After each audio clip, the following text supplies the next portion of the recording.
Okay, this is the common source amplifier in multisim.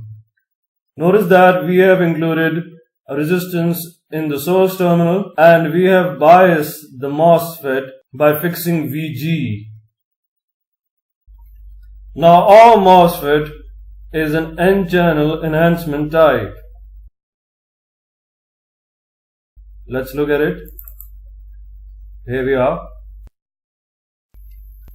So we are going to click on play and see how the input taken here fares against the output taken across this resistor R5.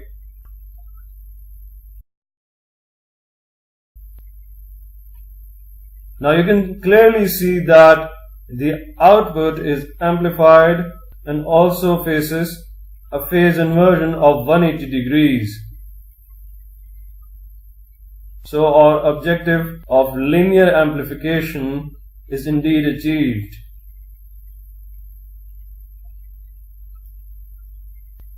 We can have similar configurations for common gate and common drain amplifiers in multisim.